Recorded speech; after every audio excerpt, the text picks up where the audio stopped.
Welcome back to another episode of Unscripted Exchange. And Hayden, we have a fire guest on here today. Ricardo Regalado. He is a serial entrepreneur. He's a leading businessman in Chicago. He's got a beautiful wife, I believe, some children. Just an all-around phenomenal person and entrepreneur.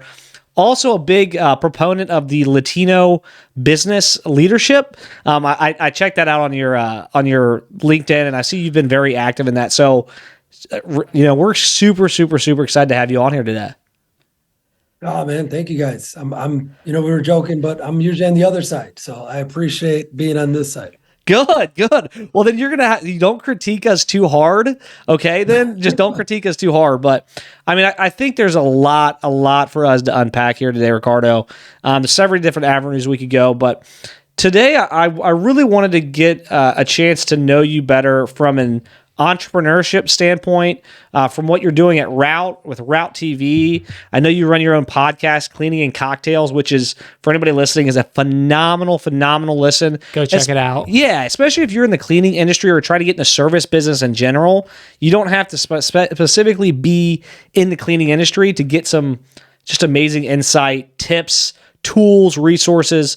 And then, on top of that, you run, I think, Risaldo Services. Did I pronounce that correct? Rosalado. Good. Rosalado, the janitorial. I mean, I could probably, I've done my research. Everybody name dropped. Like, he's got his hands in everything, man. The resume is so long. Yeah. You could be rattling off everything that he does for the next 30 minutes. It's impressive. It's phenomenal. But like I said, I really want to just hear your journey as an entrepreneur. For our listeners, I met Ricardo, passerby a few years ago. I thought it was like 10. He reminded me it was like 3. He was fact checking. Okay. He's like, no, bro, that was a lot. I barely started the business 10 years ago. I'm like, holy shit. Maybe I need to drink some more water or something. You know what I need is an athletic brewing. You do. And I would also coin that as dad brain. There you go. Thank you. Dad brain. Dad brain. I don't get, you know what we're going to call it? We'll call it dad trying to teach his almost 2-year-old how to use the potty brain. That's tough. It's been a tough week in the Hazenfield household. I'll tell you that much. A tough week. So again, phenomenal entrepreneur. I don't like to just, coin our guests as one thing.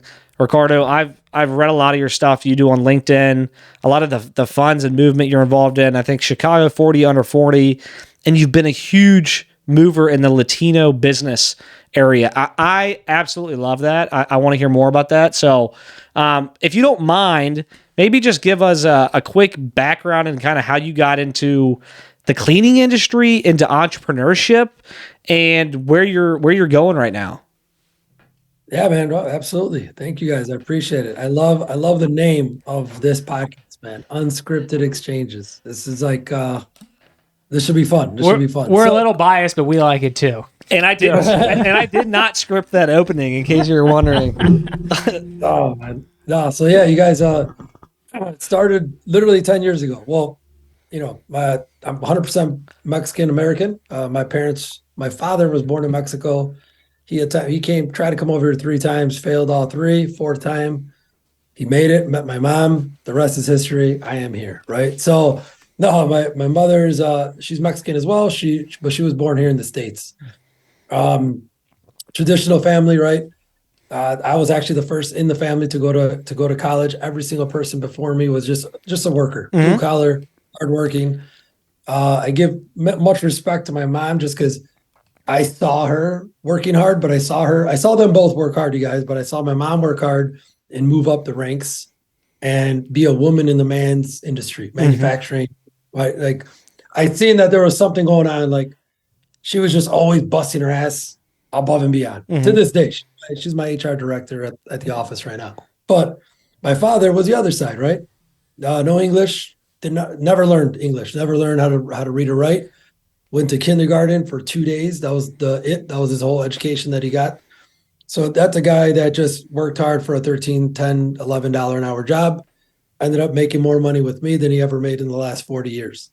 So, I don't like to say we had like a low income or middle income or whatever, because I'll tell you what I've said a couple times in the past is I was born and lived and grown up with love. So love to me was rich. So Priceless. I thought we were good, like I didn't realize that eating bread with toast and butter and a hot ham and cheese sandwich for lunch and dinner was like a big deal.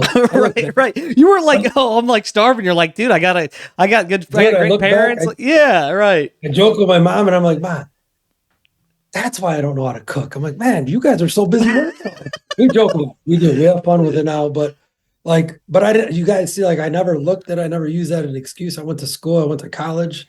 I, I went to like six different colleges. But all that being said, is entrepreneurship was not in the books for us. Right? Me.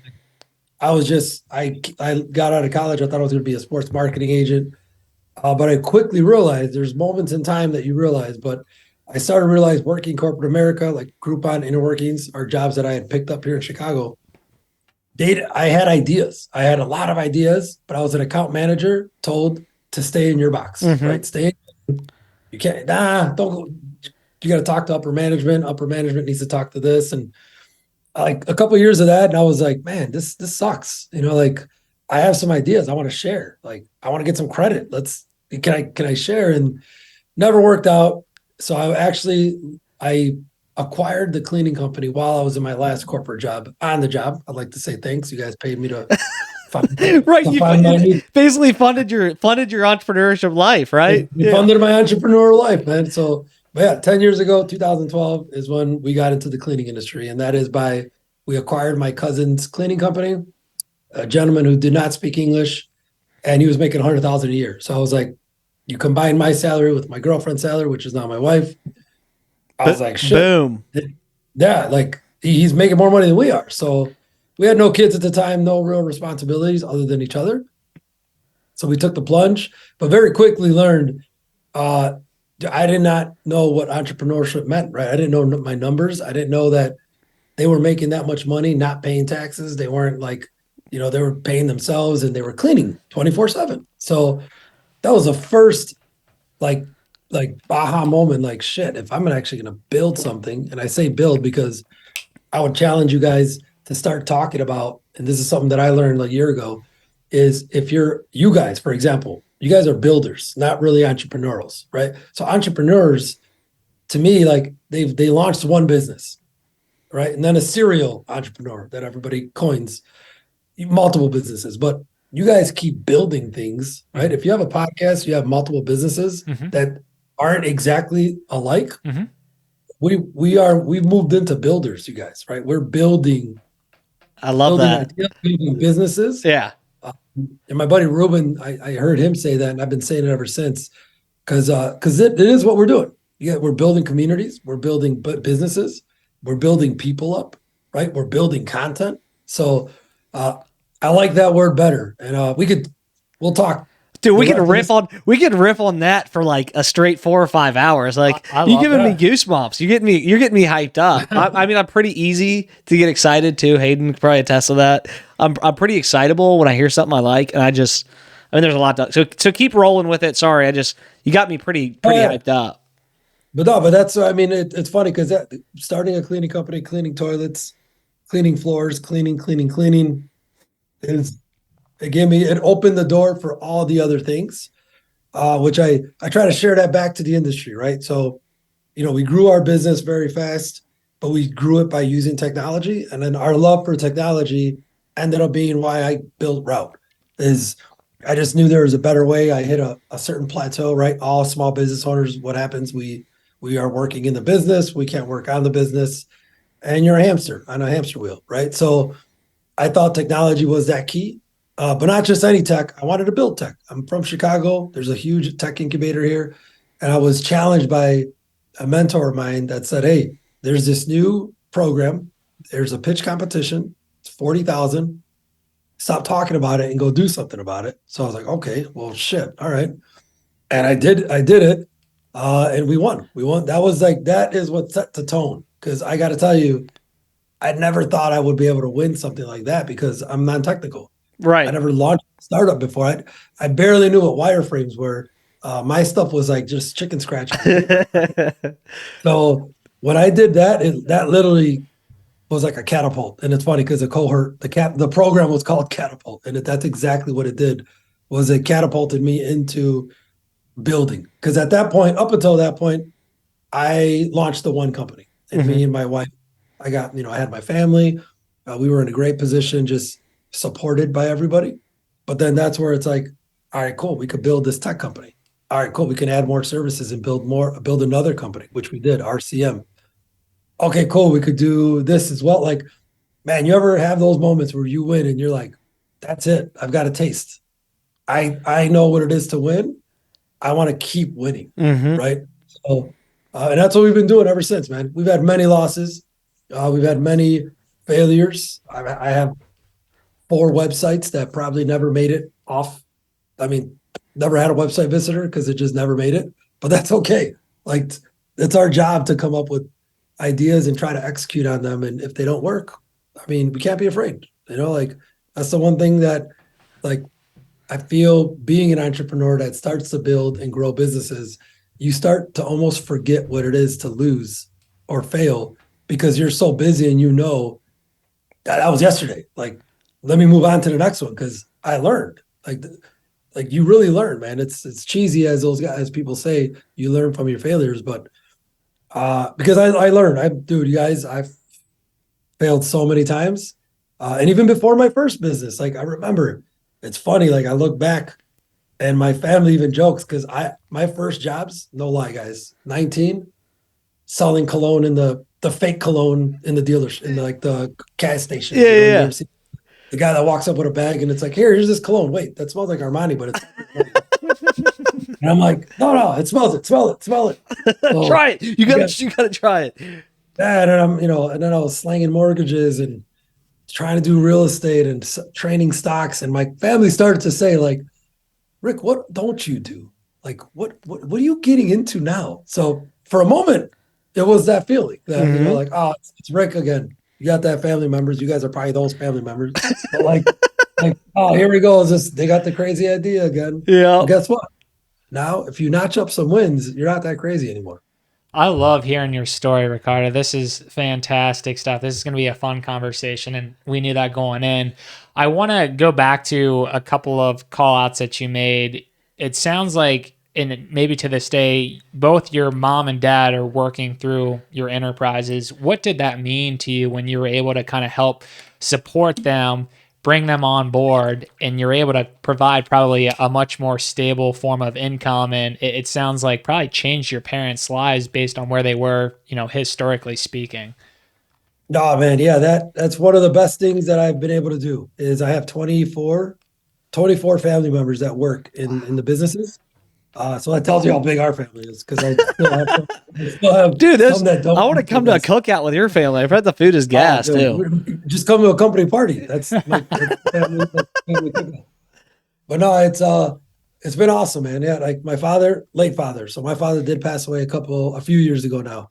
But up until that moment, I'm sorry to hear that, by the way. he was my first employee, my first backer, supporter, my first person that talked shit about everything I was trying to do because he was so scared. He was like, why did you buy that car? Why did you hire that person? Why?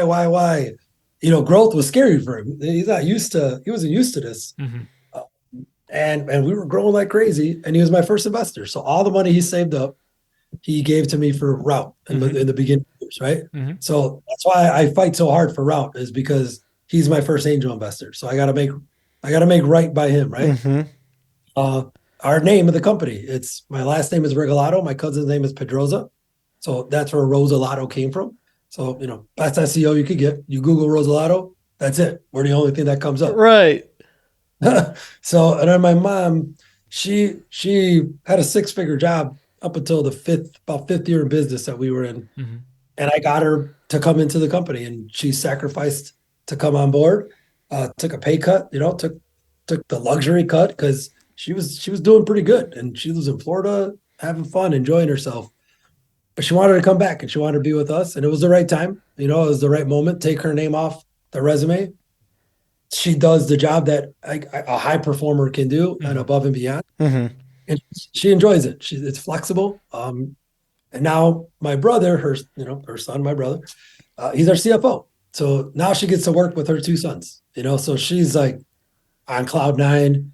Even though at the same time, she's always like, she's in 18 different departments. I'm like, Ma, you were not. That's what moms do though, right? I mean, that's what moms do. They're worried. They're like, hell, I got to be here and be there, and are you doing this right? Oh, I love that. But I'll tell you, it affects, our family business has its ups and downs. Don't get me wrong. We always joke about the normalcy is you check out 9 to 5, right? Your normal day job is 9 to 5, and there's nothing wrong with that. And that is exactly what our employees should be able to do is clock out, right? Go spend time with your family. Yep. Not my mom. She's going in on a Saturday and a Sunday. I'm like, Ma, what are you doing? She's like, Rick, I love what I do. I'm like, all right, okay. I can't argue that. So it's been fun. I love, I love how positive, first of all, you're being about the family business thing, because, there's a lot of, it's a mixed bag. And I love that you call out, like, it's not always easy. It's not always perfect, right? But you found a way to make it work. And there is something so beautiful, because I've heard this. We've had like several guests on here, and I've got several mentors in my life, and this is something I truly believe. Talk about not only like the support you need in your life, but what usually gets talked about is how your wife, your partner, is what can catapult you to that level, right?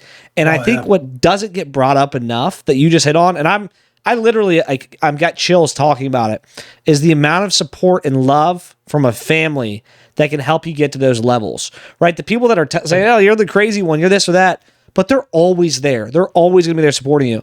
So I just love, go ahead. No, man, I'll tell you, like 2019 is a year we always talk about, me and my cousin. My brother as well, he was involved, but like that was a moment in time. This was pre-COVID, right? 2019.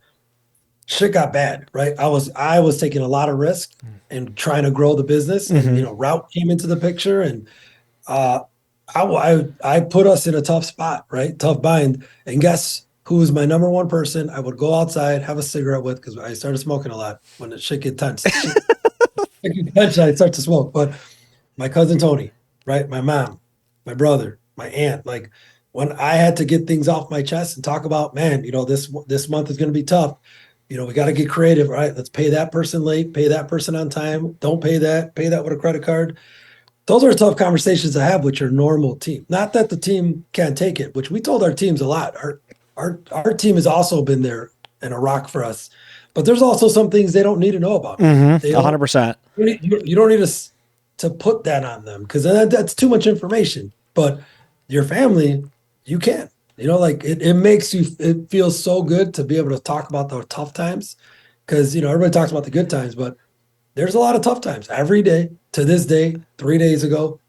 There's always like, it's like drama, right? In Spanish, it's called chisme. It's called chisme in Spanish, but it's a part of life. You just brought up something that, again, I mean, you're hitting a lot of points, and Hayden, I know you've got a lot of questions I can tell building up.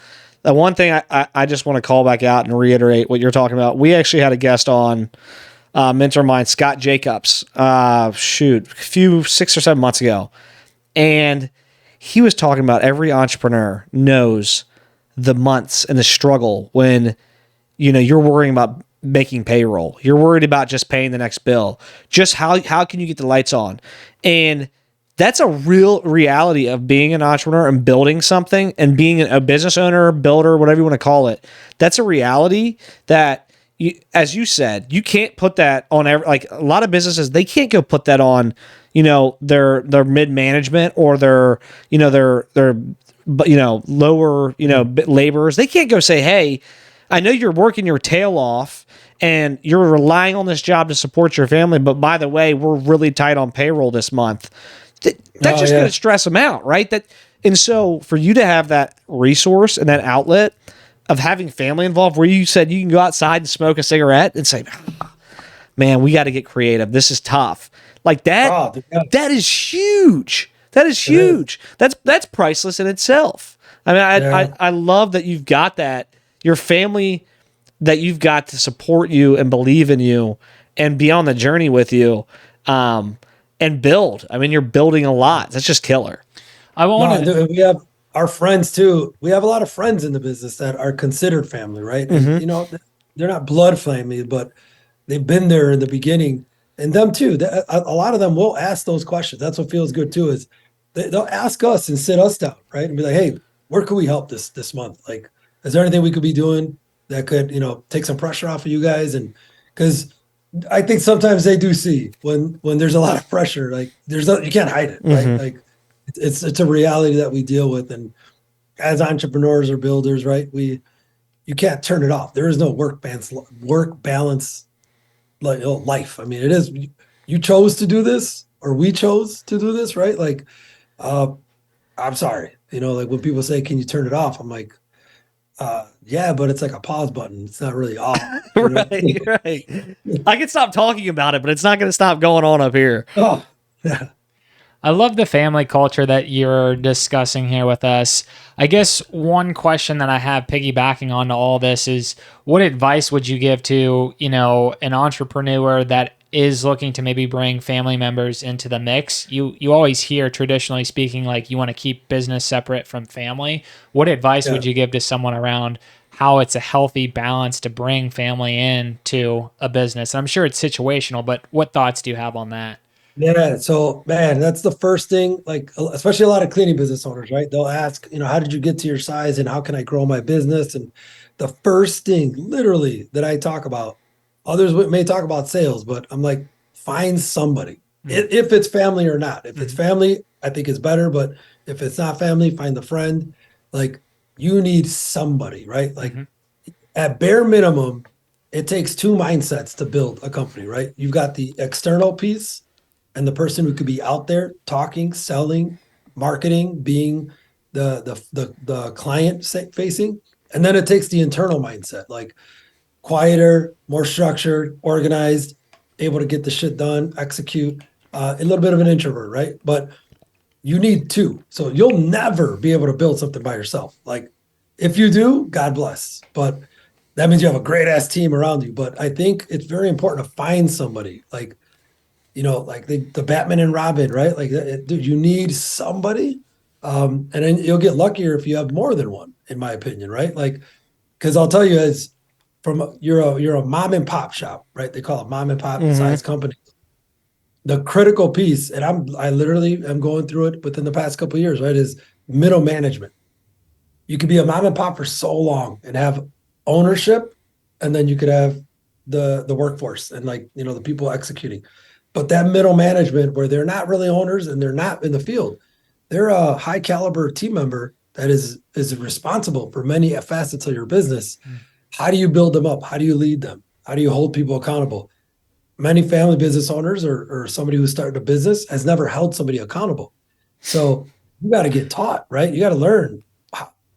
I've never built a sales team. So how am I going to lead the sales team? Do I got to go hire a VP of sales? Well, then who's going to monitor the VP of sales? So, like, ownership, there gets to a point where ownership needs to bring in executive team, right? And executives build and scale the company. You as ownership, you should be happy. You're an owner, right? You've got a business that you've built to a certain degree that you now have asked for help to take it to the next degree. And that's okay. You got to be okay with that. Absolutely. You're noodling over there, Cole. Well, I had so many comments on that. I think there's a lot to unpack. There's a lot I get into, but I like to call out. I want to get into the call out. You're talking about entrepreneurs, owners versus executives, and I think this is where small businesses don't grow a lot of the times, or they hit their threshold and they stay there, and it's all relative, right? Like you've got, and this is any facet of life. We've talked about this. You were talking about earlier about you're a builder. You want to build things, right? The more wins you get, the better, and you want to keep moving. And that's a personality trait. It's a mindset. It's a mindset, Ricardo. Like I think you get it, but like maybe not. Most people that like sitting from the outside in, I'm like I vibe with you. Like I get that. Like I'm on that path, and not everybody is on that path, and that path I think leads to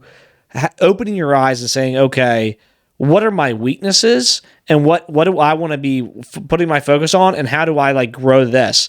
And your call out specifically about bringing in executives or bringing in mid management, I think is super critical because a lot of small business owners want to grow, but they don't know what to do. And the problem that arises, I've seen, and you've probably got a lot of stories to tell about this, is the willingness to let some control go, the willingness to trust. Like you mentioned a few minutes ago, hey, you got to find somebody you trust. You got to find a partner that you trust. You got to find people that you trust, and then be willing to say, okay, like you go do your thing. I'm gonna empower you to do that. And I just love, because I'm sure it sounds like you're reaping the benefits of putting the right people and bringing the right people in place. So you as an owner, the goal of being a business owner is to make a lot of money, to build something worthwhile, to help other people, right? And to live a lifestyle you want to live and keep building. And I think sounds like you've really hit the nail on the head. And I just like that. I love that call out, because I think that's a lot of business owners miss that completely.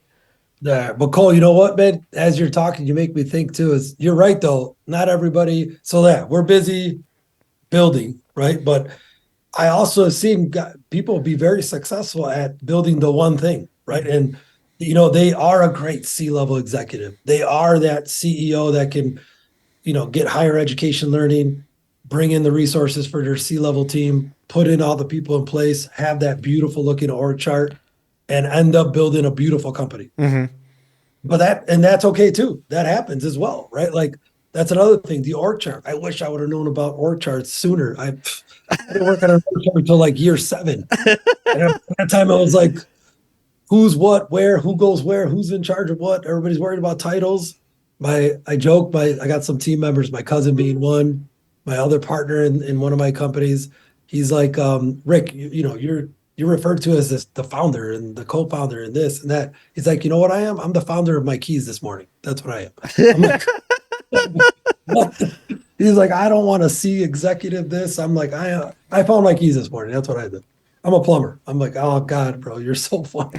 Some people don't like titles. Some people do, but you got to be okay with both, because you're leading different minds, man. We are full-time therapists when you're a business owner. Absolutely. You're putting out fires constantly. I mean, that's your number one responsibility, and it does get tough. And it's like, shit, I'm tired of this, but you find a way to push through. You have to, right? Yeah, you have to, man. Yep. Yeah, I mean, some stuff you don't like. I've been trumped many times within the business, right? Like, I wouldn't agree with some of the things, but I end up seeing why they made that decision. And it's like, cool. I trust them. Like you said, delegation and trusting people to help make decisions.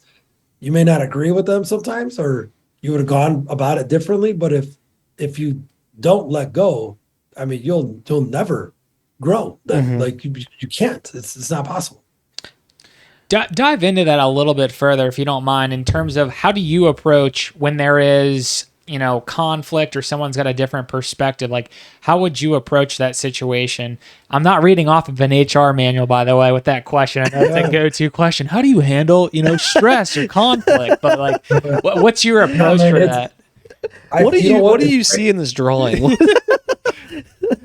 Oh, Hayden, that's a great question, man. And there's a lot of variables. There's a lot of different answers.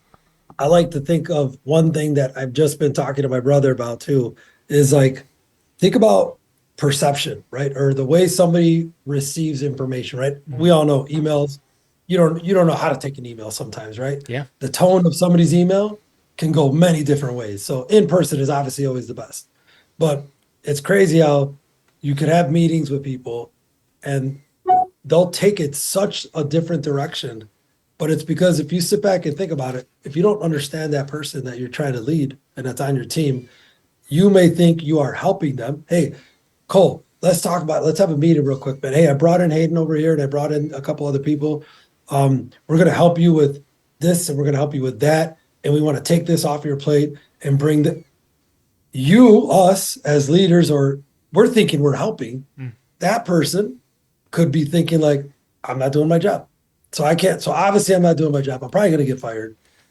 They don't agree with, or they don't think I'm doing like two different like you're coming in thinking you're helping, which this always happened to me in the beginning is I'd be so forward with my suggestions and I wouldn't realize that they're not even going to really show their true face until you leave out that door, and they're going to go to somebody else and say, oh, Ricky doesn't think I'm doing my job. It's like, what? Right? You're like, I didn't mean that. You're like, I didn't That mean was that. not what I meant. I wish my wife always like. That's what I was messing up with my wife. I'm like, I say this, and I'm like, and then she'd be like, what? And I'm like, shit, I didn't mean that. I didn't mean it that way. Oh, You know what I'm no, talking yeah, about? so- You know what I'm talking about? I'll be like, I'll say something, and I'll be like, I just meant it as like a, hey, like, have you thought about this? And The then, delivery failed. dude, it's yeah, or it's like it's it's like delivery. you've taken a personal jab at me, and I'm like, I think my wife always gets me. She thinks I think way more deeper into things than I really do too. She'll be like, No, she'll be like, you must that'll have, hurt you. yeah. And I'm like, dude, I'm not that deep. Like, I mean, I'm pretty dense sometimes. Like, I'm not meaning anything more by it, but I love that. I hate it too. Like the positivity. If you guys ever see any of my stuff, Cole, you see all I talk about is being positive. Mhm. Love it. And like Love it. if we lead positive, you guys, right? Like think about words that we use, right? When I sitting down with you and saying, "Hey, let's talk about this. Hey, can we come to a decision on this? Hey, how about you answer this for me and bring this to the table?" Like those words and the direction and the delivery empowers them to work on something without you telling them, right? Mhm. Like you're asking them, and part of this whole you're including them in the decision. That's worked wonders for me, man. Like, again, some will say, "Oh, Rick, well, you're the owner. That's why people listen to you." Like, no, man. Like, listen to the way I ask somebody to do something. And my cousin's big. Tony's very big on. He leads with his hands, right? He's a hands-on guy. We call him the Mexican MacGyver, and he is just that's him. He's a Marine, right? 7 years, did tour for 7 years. That's just the way we do things. And I'll tell you, man, that's why people like to work for us is we will get our hands dirty. We'll lead from the front. We'll work with you, right? You empower people. Like we've only got so much time on this planet, man. So if that's how we can lead and live with our team, I mean, dude, it's just so much better. Like there's like I've seen some asshole bosses and people that lead their teams, and I'm like, you guys want to follow that person? Like Jesus. I'm out of here, man. I'm like, I don't, I see. I feel like that's like so common sense, and I just love it. Like, I don't know. Maybe it's just because I think it takes a certain set of like certain amount of empathy to in having emotional intelligence to be able to sit here and say what you're saying. Right? Is that you've got to be like, okay, how can I approach these individuals to get the most out of them, and how can I approach these situations and use emotional intelligence? And I think like. I like that you're calling it out because I feel like most people like who wants to be the asshole boss because that's like ruling out of fear, right? You're getting things done, but it's like, are you getting the best work? Are they going home saying that they're happy to come back tomorrow? Because if you want that, just go hire a bunch of robots, right? If you want just somebody just to that. So I just I think it's interesting. I think you're calling out. You could have those people on your team though, right? Like I've got a couple black and white people on my team that You need those people though sprinkled they in. will hold you accountable. Yeah. Like I'm not Damn right. that's why I'm out of HR. You're like, go talk to them. Yeah, that's funny. No, because that's a get shit done type of people, right? That you need those. So, we need a little bit of everything. If you're going to ultimately build that business that succeeds and scales, it's like a recipe, right? When people go to Michelin star restaurants, that chef has a badass recipe, and what we are building with teams is a recipe to succeed. So I've got a question for you talking about rest because we usually go about. I mean, we're coming up on time. We don't like to take these too long, and because we could probably talk to you for like. I mean, we'll have to stay in touch because We'll have you back on. For 100%. One of the questions I wanted to pose to you and get your thoughts on was, what do you think the biggest factor that you focused on when you were first getting into business, and I'm talking just like the very beginning, that first 3 to 5 years, what did you see that you were able to get the most, like what did you focus on the most that you got the most output out of? I mean, what facet was it? Sales? Was it marketing? Was it like what did you see as like the most important thing for you to focus on, which is why you were able to get where you got to? Oh, so I give you a 2-part answer. Right? Love it. Is the service component, right? Like we learned we learned how to be cleaning technicians, and we respected the job because we did it firsthand. So therefore, by doing the work, we understood the work. We understood how to bid and price the work. So therefore, I can provide a service that I knew how to sell, right? So a lot of our industry is it's a very gritty space, right? But if you can't marry the being able to bid and do the work yourself, you lose connection with the service, right? But then early on, brand recognition. So the service component and brand identity combined, like year 3, year 4, I was like, we could do this. Like we can build a brand because we looked the part. We always represented. We always kept consistent with what we did, and our service then matched that. So then we got a brand. We've created an identity within the industry, and we delivered a service, not just cleaning related, right? But like communication, the look part, the sale, the professionalism, and a little bit of fun,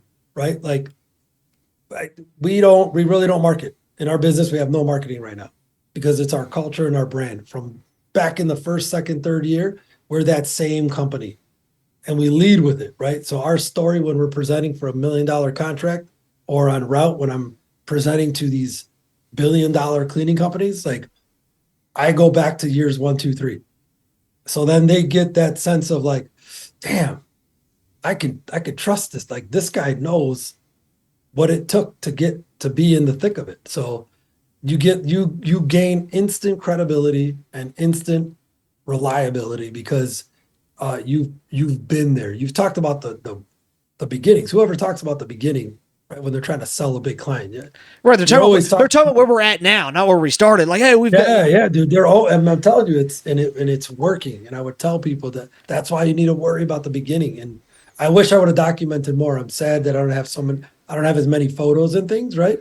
But I did have a few, and those are the photos that mean the most, because the ones that come today, they come today. But the ones in the past, man, yeah, that's part of our presentation is years 1 to 3, and we don't bore. I thought I would bore people or the clientele, but it literally like drops the guard, and they're like, "Man, this is like a real company, right?" Like I'm talking to the people that started the company. Been there, done that, right? You were in the shit. It's like you said, you were in the shit. That's awesome. In the shit, clean shit, yeah, all the time.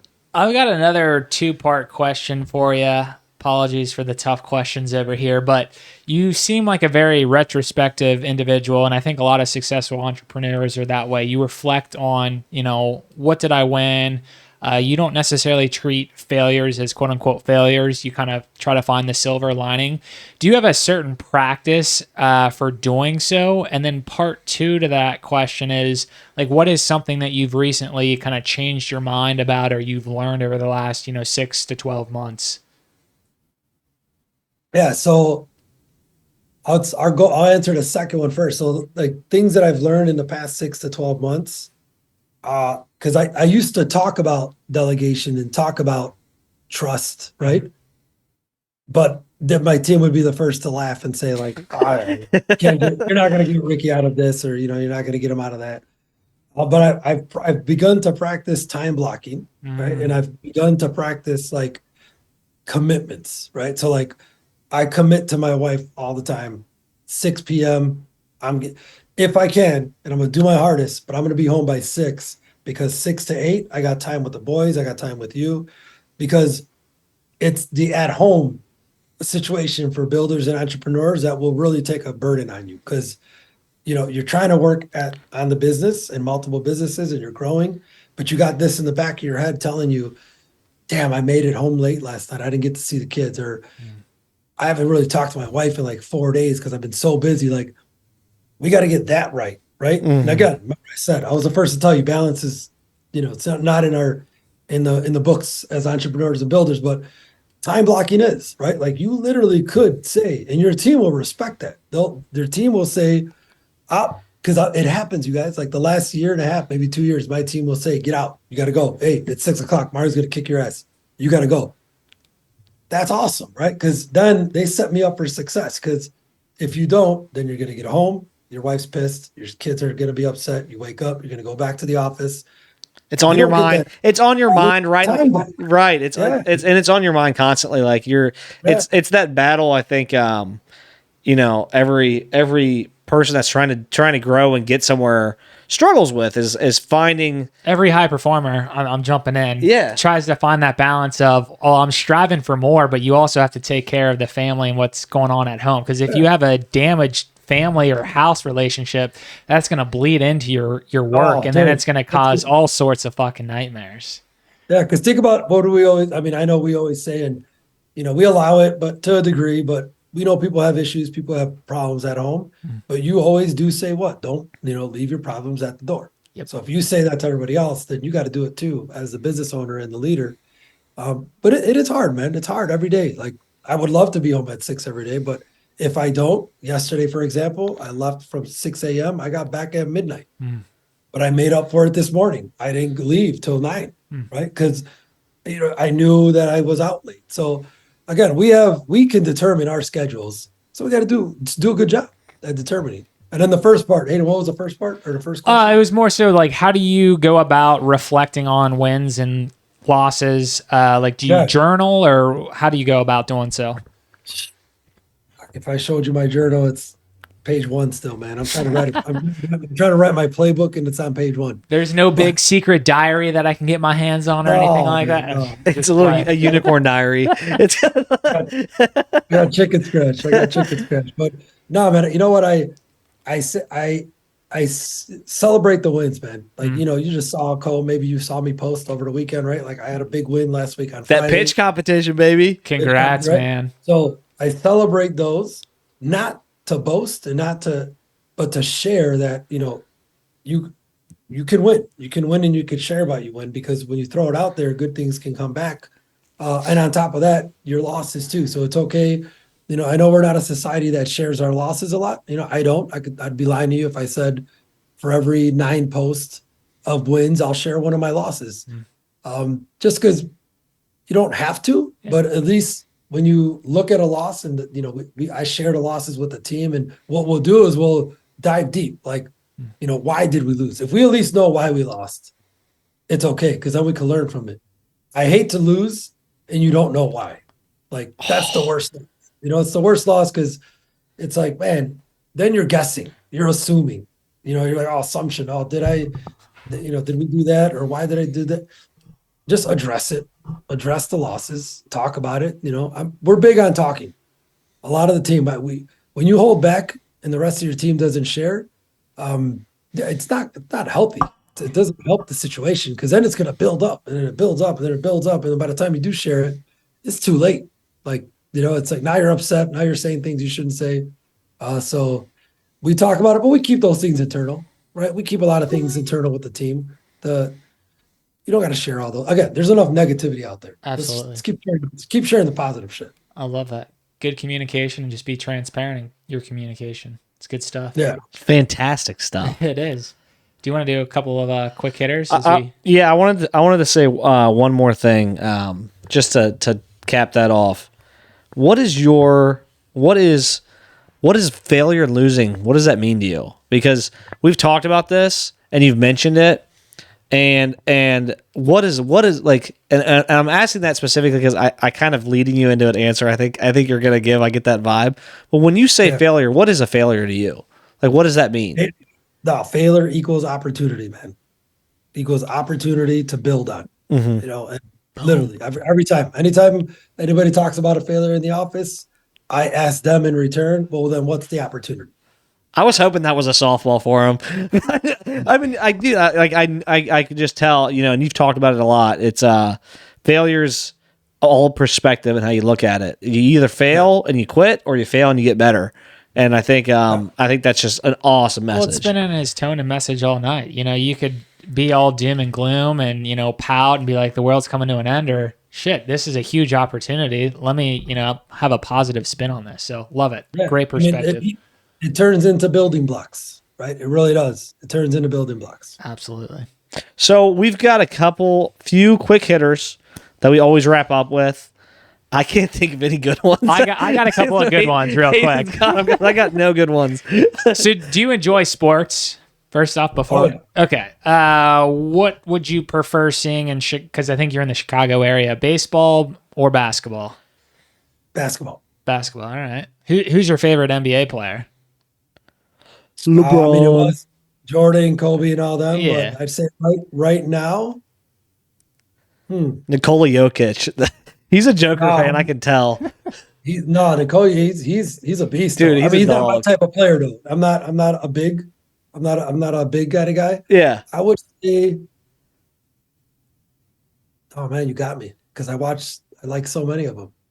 I mean, I was an Iverson fan. There has been an Iverson. Would it be rude to say you remind me of a former NBA player? Your look? Who, me? Yeah. Who is it? I want to say, and is it rude if I throw that out there? I think it's a go for it. compliment. I mean, I think his name is, I'm going to do a quick fact check. I'm buying myself time. That way I'm not like, you're an absolute idiot. Now you got to do a side by side. Oh, dude. All right, let me get Cole to look at that. I'm pretty sure that's him. That's him. Oh, that is him. All right, say the name. Mike Bibby. Oh, Have you ever gotten that? I have gotten that a couple times. And he's a scrappy player. That reminds me of your persona, your personality That's with your a good entrepreneurship journey. Yeah, look at that. U Take of A, that. U of A. He was Arizona guy, and then he went to Sacramento. That's right. No, but yeah, I was thinking about it. My favorite player right now is Curry, obviously. Oh, hell yeah. That's a good Do you pick. see him hit that hole in one playing golf? Yeah. You see him play golf? Like that. This guy's like, What can he's he gonna do? have another 30 years career Damn of golf right. now. He's dirty. Speaking of that, who would you like to go play golf with? Do you play a good golf? one. Yeah. It's on top of Curry now. Fuck. I mean, I didn't realize he could play golf that Put well. me in a scramble Do with you, Curry. do you play I'll golf tell you- yourself? I doubt. Well, same here. We're not that great. I mean, if we're ever in the same city, we'll have to link up and play. It'll just be good to get it's out fun, there. dude. Yeah. I say I enjoy golf because you're out there, the scenery that you guys that we get to see sometimes when you're on the golf course and throw a couple beers. Talk about checking out for a minute, right? You're Damn able right. to check out work and talk shop with whoever you're with. It's great for networking, but yeah, I enjoy it, man. And you can't take it. I mean, unless you play a lot. Like this, we were talking about this like the other weekend. I played like in a scramble with like 20 other guys 2 weekends ago, and most of them were taking it so seriously. And like we do horses, and we do like I've got 2 daughters. Like that's our hobby. So I wish I could golf more. I don't have the time. I don't get a chance to go out and golf. So we did a Sunday morning, and like, dude, I had a couple guys that were like throwing their clubs and shit, and I'm like, I'm having the time of my life. Like I don't really care if I hit the ball in the weeds or not. Like I'm just here to have fun and disconnect for a few hours. Yeah. Like the minute you think you can be good, that's dangerous. You have to play a lot. It's like anything else. It's like I don't expect to come out here after playing. I haven't played at all this summer. I mean, played twice maybe last summer. I'm like, I don't expect to come out here and be good. I think if I could assign what's the word? Some type of disease or illness to the sport of golf, I would classify that as bipolar, because you can have a great hole of golf and then the next hole you're like, I effing hate this. It's so hard. I feel like any other sport, there's some level of consistency and flow, but golf, it's a freaking nightmare. You have no idea. Well, it's not forgiving either. No. Like basketball, you miss a shot, you'll get your rebound, put it back up. Oh, I feel good. Right? Golf, you take a swing off the tee and you top you it. psych yourself out too, man. Like there's moments. I literally just played yesterday, but like I would look at the hole and I'm like, man, there's no way I'm getting this ball in that hole. I am so far away. And then there's times that I do imagine, and I'm like, I'm gonna get it in. I think I'm gonna get, and I go way fucking in. And it's like, You're like, you're right. This is the shot. It is bipolar, man. It is a great point. I got a great business idea. Let's open up a couple of golf courses with larger holes, Yeah. Oh, that's a good idea.